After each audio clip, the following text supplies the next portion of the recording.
Bonjour à tous, bienvenue dans ce quatrième volet de ce que j'ai appelé vlog pour la chaîne On Manque Pas d'Air. Là on est fin janvier 2020. Le week-end dernier c'était la deuxième manche de Coupe de France à Saint-Malo. J'ai participé en dynamique monopalme et en dynamique sans palme. Et puis cette vidéo va être l'occasion de faire un bilan sur ce premier gros cycle de préparation que j'ai fait pour cette compétition.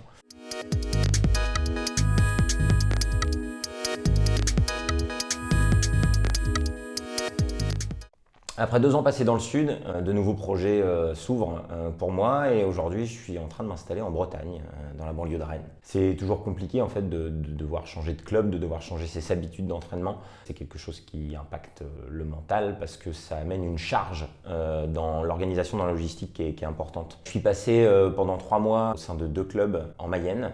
Donc voilà, j'en profite pour remercier le club de Laval qui m'a accueilli pendant un trimestre, c'était vraiment top. Des partenaires d'entraînement sympas aussi sur Laval, je pense à Julien. Je me suis également entraîné dans la ville de Mayenne où David Derouet m'a accueilli bras ouverts dans un club où il n'y a absolument pas de compétiteurs. J'ai pu m'entraîner en toute sérénité dans ces lignes d'eau. C'est aussi une phase où j'ai pu faire ma préparation physique dans une salle de sport. Depuis le début, en fait, ma préparation physique, globalement, je la fais tout seul. Et là, comme j'arrivais dans une nouvelle région, je connaissais pas grand monde. Je me suis dit, je vais me mettre dans une salle de sport, donc je me suis inscrit, pareil, sur un trimestre, dans une salle qui s'appelle Mon Club Forme à Mayenne. J'ai été accueilli à bras ouverts, très bien encadré.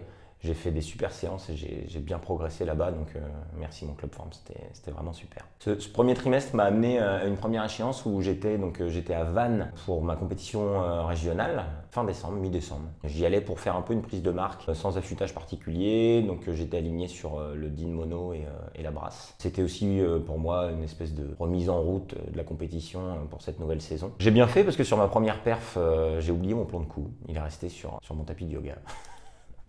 Donc je me suis rapidement rendu compte qu'il me manquait quelque chose, première ondulation, oups. Je décide d'écourter cette performance pour pouvoir du coup me recentrer sur la brasse qui avait lieu 2 heures après. Choix payant puisque j'ai réussi à garder mon énergie et à la mettre au service de la discipline qui avait après le dynamique sans palme. Et je réitère une performance que j'ai fait au championnat de France à ce moment-là, donc je fais 150 mètres en brasse, donc super content.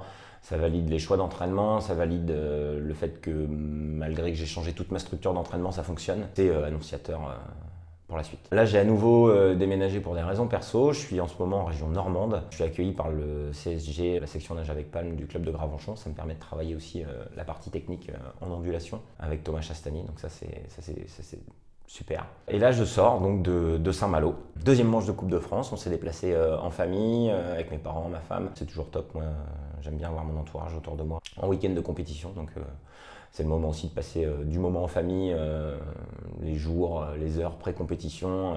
Ça permet de décompresser tranquillement sans trop se prendre la tête sur les perfs à venir. Tous tes points comptent. 5D. Ok, Allez.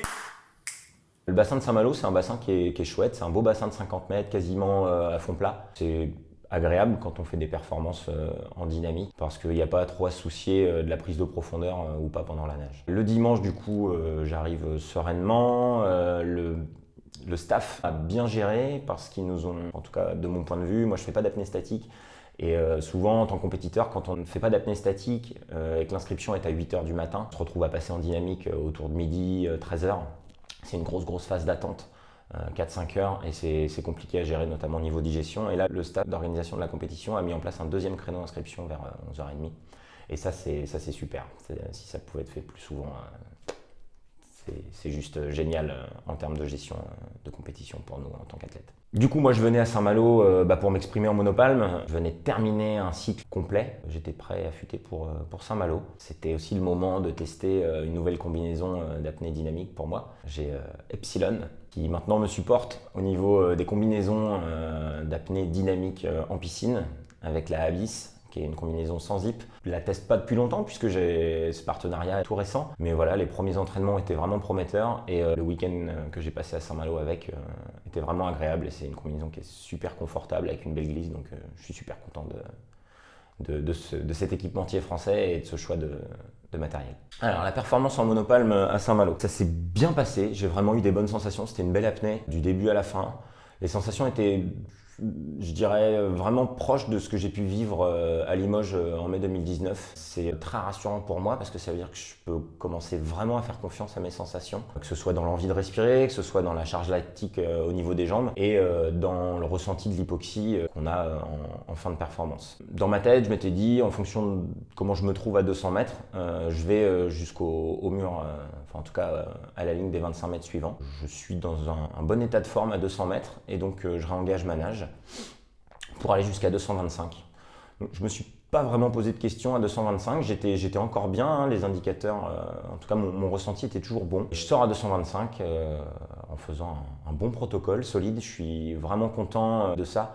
C'est pareil, je valide des acquis, des réflexes conditionnés sur mes ventilations de sortie qui sont solides et donc efficaces. Et ça c'est bon pour la suite, ça met en confiance. Donc super content parce que je réalise une performance similaire à ce que j'ai fait au championnat de France. En gros, l'entraînement fonctionne bien.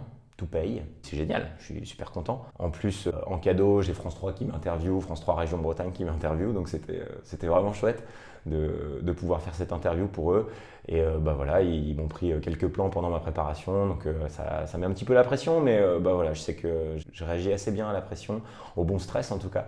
Et du coup, voilà, ça fait toujours un petit challenge en plus. Quelques heures plus tard, j'avais une performance à faire en brasse. J'arrive à bien me remettre dans ma bulle. Par contre, cette fois-ci, l'envie de respirer arrive un peu trop tôt pour moi. Vers 40 mètres, j'ai déjà bien envie de respirer. Le corps, malgré tout, est quand même bien fatigué de ce qu'il a réalisé avant en monopalme. Et puis, je me connais assez bien et j'ai du mal à répéter les performances dans la même journée. Du coup, je me dis au retour vers les 100 mètres que je ferai mon annonce et puis que je m'arrêterai là. Donc je sors vers 109 mètres, je valide correctement ma performance et puis c'est très bien. Ça me permet de valider ma nouvelle combinaison également en condition de brasse, donc c'est cool. Un bilan super positif de cette compétition. Je ressors voilà, forcément très motivé pour la suite. Pour moi, c'est très bon parce que ça me permet de me préparer à nouveau correctement pour la prochaine échéance que sont les championnats de France à Limoges au mois de mai. En attendant, je vous donne rendez-vous à La Rochelle où je devrais être présent le 5 avril. Un clin d'œil à Cycleaner que je soutiens toujours activement. J'étais présent au salon de la plongée avec eux où j'ai animé un atelier de ramassage de déchets en apnée avec Sofiane. C'était vraiment top. Merci à voilà, tous mes partenaires qui me soutiennent, Powerfins, Oleg, voilà, qui me forment aussi à la fabrication de monopalmes que je fais aujourd'hui et que je commercialise en partie grâce à lui. Voilà, vous l'aurez compris, passionné de monopalme, du matériel à la technique. Je retourne m'entraîner. À très bientôt. Allez, ciao.